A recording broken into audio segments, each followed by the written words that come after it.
Welcome to Conversing Over Drinks, where every drink sparks a real conversation. I'm your host, Cedric Turner, and today we have a special guest on by the name of Phoebe J. Aubrey. I hope I said that correctly. I don't want to butcher your name That'll on it. work. Okay. That'll work. Today we're going to talk about mental issues that come from childhood trauma. For most of my listeners that understand and have listened to a lot of my episodes, they know I grew up with childhood trauma. But Phoebe is coming from a different perspective because she married with someone who grew up through childhood trauma. So that's a whole different perspective that I would love to hear about. So Phoebe, if you would like to introduce yourself to the crowd. Sure. Yeah. So I'm Phoebe. It's good to meet all of you. I graduated with a degree in psychology from Brigham Young University in 2016. No, sorry, 2019. And I've been a mental health advocate ever since. I host my own mental health podcast called A Survivor's Guide to Health. And I just love talking about this stuff. So I'm happy to be here. Yeah, that's great. BYU. Wow, that's a good school. It's a very good school. Yeah, it's pretty solid. up there in the hills of Utah. Yeah, Yeah, beautiful. I miss it it. is. It is. I've been to many BYU games, so it's been Have you? yeah That's pretty football. cool. Yeah, like it's I was not a fan of a guy that used to play there because he used to destroy my Longhorns. Taysom Hill. It's and Really? like he always bugged me too because he would kill my Longhorns. He would destroy them. He would throw for 200 and then run for 200. It didn't even get hurt the very next week and be out for the season. And I'm just Oh man, like seems about right. I was like, you just rotten saved your luck, best man. game for us, and then you're just like, I'm done for the year. And it's like, yeah. But now he's having a great NFL career. He's playing for the Saints. He's been playing in the league Wow. for 7 or 8 years now. Oh man, he's having a great career with the Saints. Just a do it all That's player. cool. So it's fun to see that.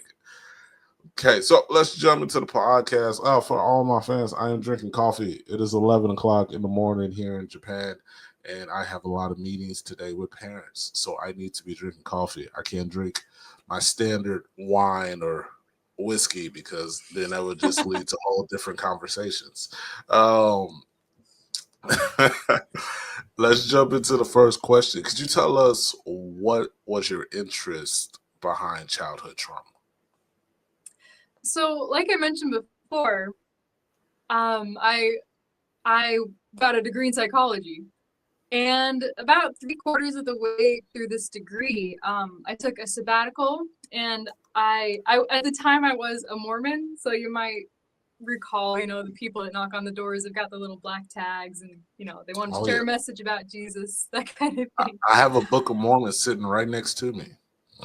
Do you really?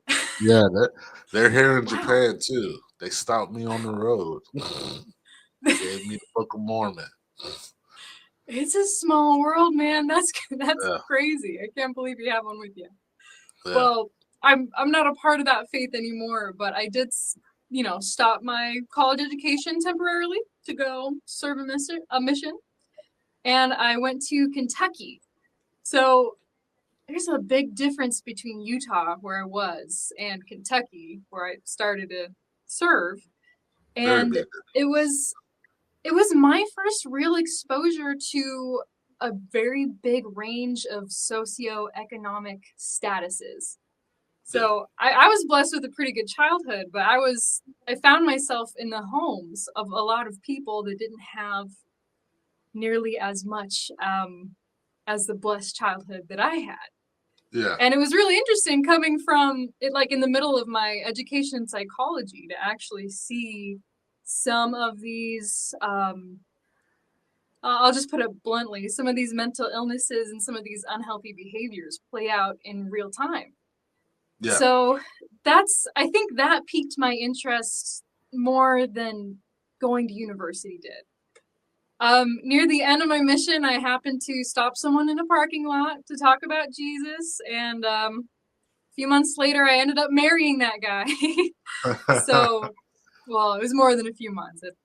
Anyway, Yeah, um, I knew when we were dating that he had a really troubled childhood. I knew there was a lot of abuse, just really horrible things that happened to him.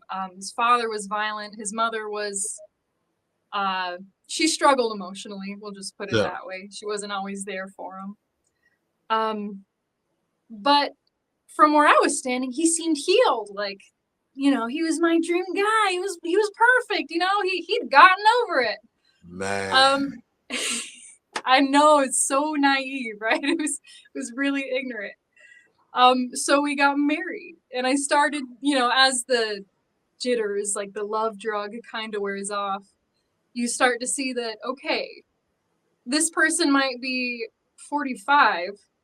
It's been a long time since he's been a kid, but he's not over it. There's a lot of struggles that have been programmed literally into the nerves of his brain that Yeah. he still needs to battle with, and the people that love him need to battle with, because Yeah. it's not always easy to make it work with someone with PTSD, especially from childhood. Yeah. But we've been married for 8 years this December, and it's been amazing to see where he started and where he is now. Yeah. So I yeah, mean, long answer to your question, but that's why I'm oh interested no, in childhood trauma. that's perfectly fine. Like we on Conversing Over Drinks, we love the conversation. Like Oh, we good. want to keep it 100% authentic and just I'm not trying to cut anybody off. Um, Thank you. it's funny to me when you say that because as a person who grew up with a difficult childhood, um, I understand that completely on his side because Yeah. there's been a lot of women that I've talked to, and I've never really dated because my abuse came from my mother, Mhm. where my dad was just kind of not in the picture until I got older, and then it was just a different relationship between me and him. But I never really dated. Like we had this conversation the other day with a buddy of mine, and they were talking about their longest committed relationships. And one of them, she said she was in a relationship for 8 years, and my other buddy said he was in a relationship for 5. And they were like, "What about you?" And I was like, "Man, the longest has probably been about 6 months." I was, I was like, "I don't." They're like, "What?" I was like, "I don't really do it, man." I was like, "It's just it comes from that childhood trauma." I was like, because Yeah. I was like, we put up a very difficult face. I was like, I used to tell my mentor about it all the time. I was like, we wear a mask that helps us blend in, that helps us Mm. blend in, and we don't show people the pain that we're going through because, especially as men, you're taught not to do that. You're taught Yeah. not to show the pain. You're taught not to express the pain because nobody gives. To be frank, nobody gives a damn about your pain. You're a man. You need to figure it out. And especially a Kentucky man, Southern man, yeah, he ain't gonna show that. I was like, I'm an Oklahoma boy, I'm a Southern boy. Yeah. We ain't gonna show that. It's like Yeah, it's we're true. not gonna show that pain, and we're going to overdo things. We're gonna be overcommitted. We're going to basically, unless the woman just really enjoys it, sometimes we push them away purposely, Mhm. like not purposely to ourselves, but intentionally just by the things that we do, we push them away because Mhm. then a woman is figuring out that okay, they need more than what I can give them.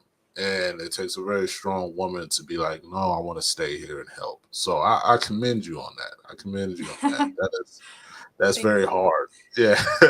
So that's very hard because I've dealing with my degree and working with kids since I was 15. I've worked with kids for a long time. I've worked with Boys and Girls Club all during high school and doing mentorships and tutoring. And then during college, it was Boys and Girls Club. And then I was a CASA agent for a while because I thought about I was going to go into law school and be a family court judge. So I wanted to get that experience. I grew up in the system, so I understood kids that came up through the system. Mhm. And then I started working for a nonprofit that I actually graduated from. I worked with them because my mentor came back and was the executive director there. And so I worked with them, and I remember talking to um, my therapist the other day about it, and I was like, as much as I love my mentor, sometimes I wish he would have been tougher on me, because he was a father figure for me. He was like my dad, but sometimes, I mean, that young age with the stuff that I went through, like it was like I knew how to help people. I didn't know how to help myself. I knew something that I would have wanted at that situation, at that time, at that age, but I didn't know how to do that for myself. And um, I heard a sermon the other day that was just great. The message was great. He was talking about the difference with trees. He said apple trees don't eat apples, and pear trees don't eat pears. They drink water and then they grow their fruit because their fruit is not for them. Their fruit is for the passerby. And he said, when it comes to God, he was like, God's word is the water, and he gives us our gifts, and our gifts aren't for us. They're for the people that pass by. And that is our true wisdom. And so that was very difficult to hear, but it was the honest truth because I know a lot of people who have gone through trauma who can help a lot of other people, but it's just so hard for them to help themselves because they don't have that person there that's like, I'm going to push you to go get that help. And so, again, I commend you on that because that's a tough Well, it's appreciated. Thank you. thing. So let's jump into the second question. How have you seen childhood trauma affect the growth and like the relationships when it comes to an adult? So, a lot of my knowledge obviously comes from my experience, being married to my husband, and a lot of it comes from just doing, the research in the books. But I think the main takeaway that I've gotten is that childhood trauma literally it alters the proportions to which your brain develops at a Yeah. very young age. Apologize for the delay. I had to ask a question. We had to pause the recording. So let's jump back into the question. And the question was, how have you seen childhood trauma affect the growth in relationships in an adult? So part of my understanding, well, probably the largest part of my understanding in how childhood trauma affects growth in adult relationships was just from being married to my husband. And another part has just been from book learning, reading the data, watching the studies, that kind of thing. So one of the most profound things that I have noticed, both from the book side and from my real life experience side, is that experiencing trauma, especially at such a young age, literally alters the proportions of your different brain systems. Hmm. So the more outward you get in your brain, the higher layers, so to speak, the more logically you're thinking. And the more in the middle of your brain you get, the more primitive we're going. Yeah. This is more survival instincts area, more emotionally based. So trauma at any age has a way of making those more primitive brain parts a lot more dense and a lot more powerful. So Hmm. things like fight or flight become a lot more prominent in the mind of someone who's had a complex trauma. And Yeah. when that happens when you're a kid, that development can be reinforced for years. And I think part of the burden that people that have childhood trauma face is that if they want to enter a relationship, whether it's a friendship or something romantic, people kind of expect them to be able to work through it and get over it. Like I Yeah. said, I thought my husband had gotten over it, but those that brain has been trained in a certain way for years, in some cases for decades. And it's not something you can undo by reading a really good self-help book or doing a really good therapy session. It Yeah. takes a lot of time And that time has to be spent with people that help the individual feel safe and secure. Yeah. This doesn't always work out. You can see how that would affect adult relationships, because it's hard to find someone who might have the patience with you, and it's hard to feel safe even in a safe environment, because you've been trained for years that life is unpredictable, that life is dangerous, that really bad things can happen to you unexpectedly, and it's hard to settle down that way. Oh yeah. Like, and that makes a lot of sense. Especially, yeah, the primitive side. I don't I don't know if my mind went to the primitive side, because I was always, even though I went through there, I was always hungry for education. So I was constantly head in the book. Um, School was my safe haven. Like, it was school and playing ball. Like, that's what I did. And so, but I do see how it pushed my mind to the outward state, because I became very logical. Like, I didn't really think with emotion. I didn't really think with uh, the fight or flight. I thought logically. I'm like, if it doesn't make sense, I'm not going to do it. Uh, and that made me very cynical. Like, my mentor used to tell me that all the time. He was like, you never see the glass half full. You always see it half empty. He's like, you're very, he's like, you're very cynical at times, and especially when it came to working with kids, he was all like, you're very cynical when it comes to some things. He was like, you see the behavior, and you're like, we can't change that. We can adapt it, but we can't change it. And I'm like, I'm not thinking cynical. I'm just telling you the truth. Like, it's like, I'm just basically telling you the truth. I'm like, I understand it because I've seen it. I've grown up with it. I know those kids. I know that person. I was like, and I know that their behavior is not going to change, but we can adapt it to make it better, Mm. to where they fit into the world, and not have to constantly be running from things. Yeah. Because I remember we had a conversation when he was asking me about what type of age kids we should start taking at the nonprofit, and I told him we should start taking younger kids. And he asked me why. I was like, if you really want to make a change, you got to take younger kids. I was like, because if I was like, in a younger kid, 8, 9 years old, you can make that change. They can bond with you. They can see that things are different, and you can make that change. You can't make that change in teenagers. I was like, they're already built. I was like, their mind is built. They don't look at you the same. They look at you as just someone who's there to collect a check. They don't trust you. And Mm. I'm like, so everything that you tell them is going to go in one ear and out the other. It's going to take years to build trust with them. And when you take a teenager, you don't have years to build trust with them. You have like 2 years, and then they age out the system, and then you're just everything that they thought you were, because now they're aged out the system, and they're like, oh, I don't matter anymore because I'm not old enough, because I'm too old to be here now. And I was like, and that's why we have to take younger kids. And he was like, well, that's just very cynical. He was like, me and you bonded. And I was like, I was very different. I was like, again, I came in logically. I was like, I thought different. I was like, you treated me different because of me being a man.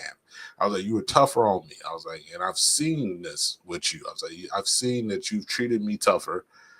Do you treat girls? I was like, you're very nice with girls. I was like, you're very consoling with girls, and you let them get away with murder. I was like, if I tripped over a rock, you would tell me that it was my fault the rock was there. I was like, but the girls can get away with murder. I was like, so I was like, that's not a good thing. I was like, they just see you as someone they can take advantage of. And I was like, for every one person that you help, I was like, there's 9 of them girls that just think that you're someone they can take advantage of. And we just have back and forth like that. But the older I've gotten, even my buddies, my best friends, we would talk about that. And they're like, yeah, man. They're like, because the one thing I've noticed with my trauma is it makes it very hard for me to work in an environment with younger younger people, and especially younger women. Makes it very hard for me to work in that environment. Because one, my defense mechanism that was built from the childhood trauma was I became very introverted. Like, Mhm. um, as much as I can blend in, I don't know how much you know about the Myers Briggs personality test and all that stuff. Yeah, Yeah. I came back as an INFJ, and when we took that, like I was like, yeah, nah, that's not me. And even my therapist was like, yeah, nah, that doesn't really seem like you. And then I took it again, and it came back the same way.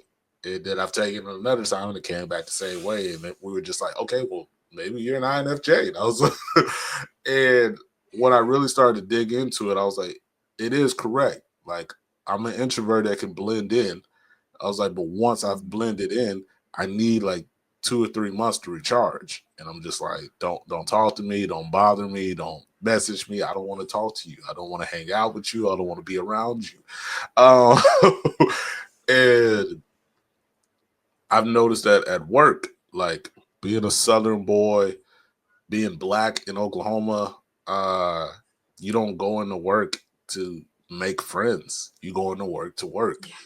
Yeah. And being a teacher, all my female teachers want to be friends, and I'm like, I don't want to be friends with you. I don't, like I don't want to Mhm. chat it up with you. I'm not gonna come in and say, hey, good morning. That's not me. Like I was like, I'm gonna come in, I'm gonna go to my desk, I'm gonna do my job, I'm gonna I'm gonna be what the kids need, and then I'm gonna dip. And All right. is always made a bad working environment for me because Mhm. then the my male coworkers, they have no issue with it. They're just like, yeah, that's Cedric. Like that's what he does. Like, Mhm. and they know if they want to come talk to me, they just come talk to me. There's no fear there. But the female coworkers are always like, either he hates us, or he's an asshole, or he thinks he's too good for us, or he's this, or he's that. He's just mean, and I'm like, I'm none of that. Like, just because I don't come in and do what you expect me to do doesn't make Mhm. me a jackass. Like it's just like I'm just, this is just how I'm wired. And my therapist has said that it's something that I should think about changing and try to adapt to it. But I'm just like, I'm in my mid 30s now. I don't I don't really want to. That's just who I am. Like, and so I say all that to lead to, you're talking about your husband, and he was an older man when you met him. And so like now, like how does he make those adjustments and changes being older? Because I mean that's where I am right now, where I'm just like, I'm older, man. Like I've made it this far being me. Like why would I Mhm. change So this is where a few biases come in. Obviously, it's a really personal relationship. So it? I'm going to try and balance, bias with data.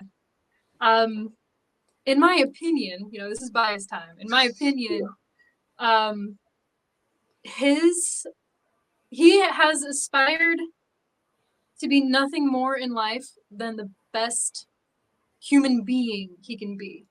Yeah, He just wants to be a good person. yeah, And he's never relinquished his ability to change. So I mm, think those two ingredients have really made a powerful and an unusual combination, but not yeah, necessarily a combination that's impossible for a lot of people yeah, to get.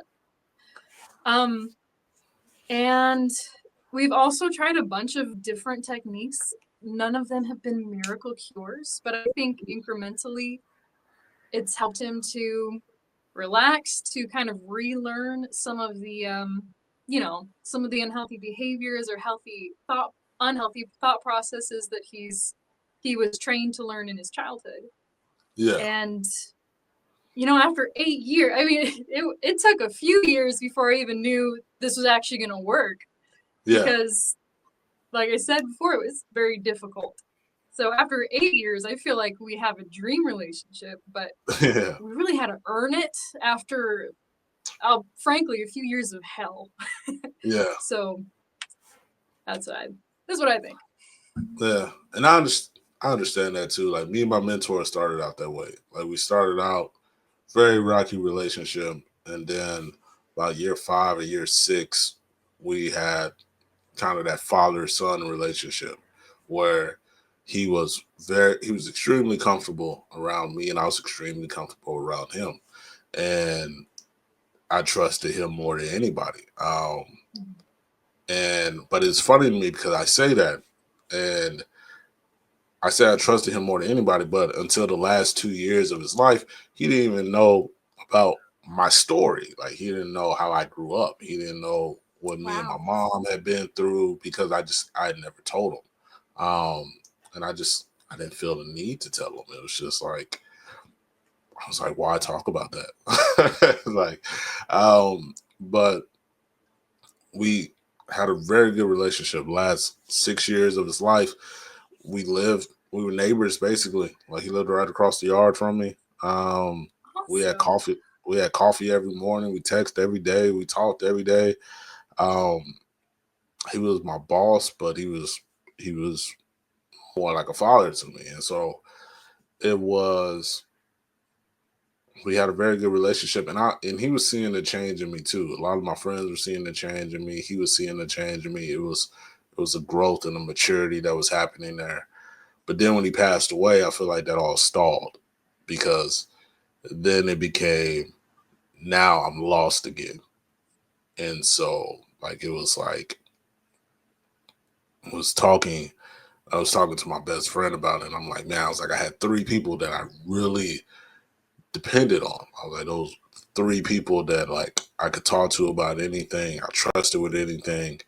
And I was like, it was my grandfather, my grandmother, and my mentor. And I was like, my grandfather died. And then the next year, my grandmother died. And then 2 years later, my mentor died. And I was like, and so now I'm just like, I'm lost. And I was like, and I'm pissed off. Mm.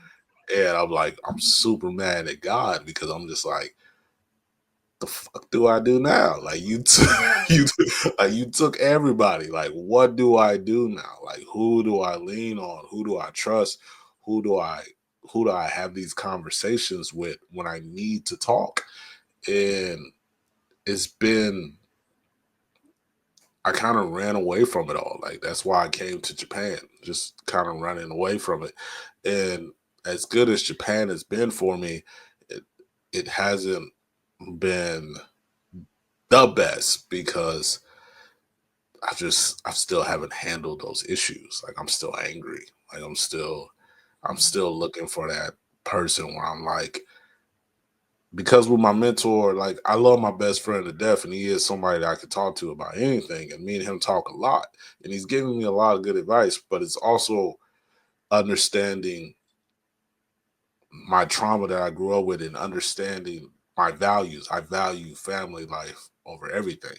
Like I value a good family life, a good household over a lot of things. And him being a young married man with two kids and I'm a new father, I don't like bugging him a lot about my stuff Mhm. because I'm like, I don't want him to be like, hey, I need to talk to Said needs some help right now, but his son wants to play or his daughter wants to play. Mhm. I don't want to take away from that time. So I don't bother him a lot with that. Because I understand that time and that relationship and that bonding, especially at their ages. So I'm like, yeah, I don't want to bother him with stuff. Like I hit him up about some stuff, but he doesn't know about a lot of stuff that I don't hit him up about because I'm like, I don't want to bother you. Like I don't want to put that on you or like have this conversation or get into a deep conversation and then it's like an hour before you text me back because your son wanted to play and I'm like stressing Mm. out for that entire hour. And so that's why I really miss my mentor because I could talk to him any time of the day. Anytime I text him, he was gonna text me back. Anytime I called him, he was gonna pick up. If I said, hey man, I need to talk, he would put down anything he was doing and be like, let's talk. And I don't have that anymore. And so Yeah. it's, it's been hard to really adapt and get back to where I was before he passed away. And some of the things that I needed were some of the things I think that you provided for your husband in this next question, uh, were coping skills to deal with the anxiety and the depression. Like, what were some stuff that you either helped him with or gave him ideas about or stuff like that? Well, first of all, I wanted to say that's horrible that you lost those really close people. I mean, you were Yeah, talking about how um, you might not be as social at work as particularly the female teachers think that you should be. Um, but obviously you're still capable of having very very intimate and important relationships with people. And I'm sorry that those people passed away. yeah, That's a tough one, man. That's really tough. Um, it's life. it is. It's life and it's death, isn't it? But to answer your question, so the coping mechanisms, there are some that are in your control, Mm-hmm. and there are some that have an element of luck. You kind of gotta get lucky. Yeah, So in the case of my husband, he was he was lucky that he found this ignorant young woman that found him really attractive and was willing to stick with him through some of his dirty laundry. yeah, And I was lucky that he wasn't a serial killer because like I said, I was really naive at the time. He could have been much worse. So we both got lucky. But that one of the most helpful things that can create an effective healing environment is just being with someone who you can have a certain level of intimacy with. And it doesn't have to be romantic intimacy, just, just a highly bonded personal relationship where you yeah, feel safe with that person. Like, that person's not going to ditch you the next time you do something that might have been a result of your PTSD. The yeah, person's not going to judge you too harshly. They're going to love you. They might tease you. They might even be angry with you, but yeah, they're still there and they're yeah, going to be there no matter what. And perhaps that's what you had with the people that you mentioned. So if you have someone like that in your life, that's awesome. But we don't have a whole lot of control over when we meet these people and yeah. if they're going to even want to stick around. That's And tough. the funny thing is that the person you're describing is who I am to multiple people. Like, it's like that's who I am to multiple people. Like, cause I've heard this oh too many times. Like, I just feel safe with you. You're so easy to talk to. You don't judge me. And I'm just like, all right, yeah. Then we get through their conversation. I'm like, yeah, so I got some stuff too. They're like, oh, I got something to do. And I'm like, oh, okay. All right. No, Thanks. Yeah. I'm like, that is not uh, cool. yeah. I was like, okay. I Um, was like, so you did it to me for 2 hours. I needed to talk. And you're like, all right, I got something to do. Peace. I'm just that's when you need to write up a bill. Like, here's my therapy bill. Just expect that, it in 7 business days. that is what my therapist told me. He was like, he cracked me up. He's like, I would honestly pursue you. He's like, I would honestly push you to pursue going back to school and get your master's in psychology and start doing therapy. He was like, 'cause he's like, I feel like you make a good living at it. I was, Yeah. You already have some clients. Now you just need to uh, start monetizing, right? Well, I'm sorry that you're being ditched after you've done all the listening. Um, I don't know. You may have heard of this strategy, especially in your relationship with your own therapist. But one of the best therapies, specifically for trauma, is called cognitive processing therapy. Have you heard of that before? yeah, Okay. yeah. Yeah, it's like a subset of cognitive behavioral therapy. Hmm. And I'm going to be frank, like I wanted to be a therapist at one point. And after reviewing some of the data, a lot of therapy is just kind of bullshit. it's It, it's really not. It doesn't have the data to back up the cost, the time yeah, investment that it takes. like But go ahead. oh well, no, I was just gonna say, as I told my therapist, who I like a lot, and I told him, I was like, "Hey man, I'm gonna be honest with you. I was like, there's a reason a lot of men don't do this. I was like, there's a reason a lot of black men don't do this. I was like, it's dumb to us." And he was like, "Why?" I was like, because I'm basically paying you whatever amount just for you to sit back and listen. I was like, "It's bullshit." I was like, I was like, I was Yeah. like, I should have somebody in my life that I don't have to fucking pay just to sit down and listen to me gripe and just get some shit off my chest. I was Yeah. like, but here we are. I was like, so sit back and pick up your pen. I was like, Sit back and pick it up. That's funny. Well, I mean, and there's something to be said to have someone who yeah, who doesn't tell you they're out of time when you want to yeah. gripe about something. So, you know, I don't want to minimize the value of therapy too much, Oh but no, like it, yeah, it definitely has its benefits. It does. it does. Yeah, And the CB or the CPT therapy, the cognitive processing therapy, I tend to favor that just because it has such phenomenal numbers to yeah, back up how effective it is, particularly for people with PTSD. hmm, And one of the magnificent things about it is that it helps you trace toxic thoughts, toxic behaviors back down the line to where they originate, and then it helps yeah, you to reconstruct uh, the genesis of those thoughts and behaviors to change them in a yeah, more accurate and healthy way. yeah, So it's a beautiful thing, and if you can't afford a therapist or you don't like therapy in general, you can just go on Amazon and buy a book. You know, it could be the same book your therapist is using, and you can follow the activities. yeah, I mean, a lot of people like having a trained person to walk them through, and I get yeah. that. So that's one of my favorite techniques when people ask me about PTSD Hmm. is retracing those thoughts the way you would Yeah, do in, cognitive therapy. yeah. And one thing I want to say to the audience before we end the episode is that um, you said PTSD a lot, and I know a lot of my audience when they hear Oh PTSD, yeah. they just think of like soldiers and stuff like that. I was like, Yes. I Yeah. was like, I was like, people need to remember that PTSD is just an abbreviation. It means post traumatic stress disorder. It can come from anything. I was like, a lot of women who Yes. have been vitally attacked have PTSD. A Hmm. lot of kids who've grown up with trauma have PTSD. Um, Yes. Even witnessing some certain events that you weren't even a part of can cause a PTSD.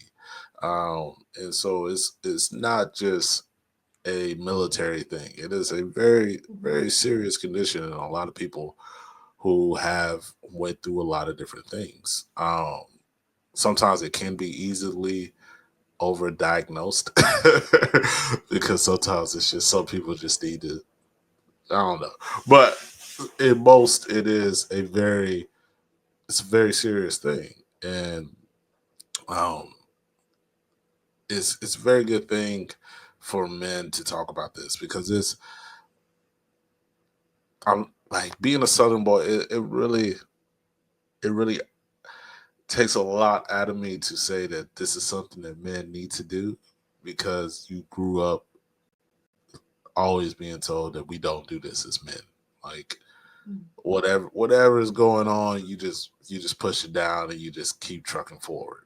And, and it'll come up one day in a heart attack or something like that. But but you got so many other Yeah. things to put ahead of it. Like it's as men, especially Southern men, you're always taught that there's so much other things more important than your mental health and Mhm. being able to be a provider, being able to get up and go to work, and being able to do the things that you need to do. But sometimes taking care of your mental health is a big part of you being able to accomplish those other things. Um, there's no weakness in asking for help. I used to tell that to people all the time. I was like, there's no weakness in asking for help. And I was like, even if you want to speak on religion, I was like, David asked God for help all the time. Solomon, Moses. I was like, every prophet. I was like, Jesus cried out to God as he was dying. I was like, asking for help. I was like, so it's like it's not a weakness to ask for help. Like this is, I don't know when that became a thing, but we we got to condition our younger generation to be okay with saying, "Hey, I need some help." Yeah, I agree. And I have two thoughts on what you said. First of all, thank you for that clarification. When it comes to PTSD, it is usually associated with like serious battlefield, like Hollywood style epic events. Yeah. And certainly it can come from that. But Oh like yeah. you said, you can experience PTSD from watching someone else get PTSD. Like you can watch a car accident that you never even got a scratch from and still, have the symptoms of post-traumatic stress disorder. And I would wager, I don't know if there's any numbers to back this up, but I would Yeah. wager that childhood trauma is probably one of the leading causes of PTSD in the United States. That would be my guess, judging by how Yeah. prevalent that it is. So Oh yeah. that was one thought. And then, sorry if I'm rambling, the second Oh, thought, you're fine. You're fine. thank you. You mentioned that there's this burden placed on men to basically perform first, worry about themselves later, Yeah. if ever. Like maybe the worry Yeah. about yourself part never actually comes into the picture. Yeah. But I heard this brilliant metaphor. A man was walking down the sidewalk and he sees someone else trying to saw a tree down. And the man walking down the sidewalk stops and views the scene for a moment and he says, I think your saw is really dull. Like it's probably going to take you a lot longer to cut down that tree with a blade that's so dull. Why don't you go sharpen it? It'll be so much easier to cut the Yeah. tree down. And the man says, I don't have time to stop and sharpen the saw. So the moral of the story being he would save time if he sharpened the saw, but he Yeah. doesn't feel like he's got the time to do it. And I think that's a great metaphor for taking care of your mental health. You're going to Yeah. be more effective in these values that we appreciate so much in Western society if you are taken care of. Yeah. And that's a great way to end the episode. That's great stuff. Yeah, that So was good. yes, Miss Aubrey, thank you for being on this episode. It's been a lot of fun. It's been a very deep conversation, and I've enjoyed that. I always enjoy deep conversations. I'm hoping that everybody who's listening to that episode will like, share, subscribe, and comment, and tell me more that you want to hear on Conversing Over Drinks. And Miss Phoebe, if there's anything you would like to say to the audience before we head out. Yeah, I'd just like to say, while you're trying to figure out how to heal, if any of the listeners here are working with their own traumatic symptoms, just be patient with yourself. You're dealing with a lot of things that aren't in your control, and you're going to do a lot of the wrong things to try and heal before you figure out the right things. Yeah. So just keep trying and be patient. It's natural, it's okay, and you are worth it. That would be my final say. That's great. That's great. So, guys, again, remember you are worth it. And this has been Conversing Over Drinks, where every drink sparks a real conversation. I've been your host, Cedric Turner, and my guest, Miss Phoebe J. Aubrey, has been great on the episode. This has been so much fun. Like we always do. Peace. I'm out.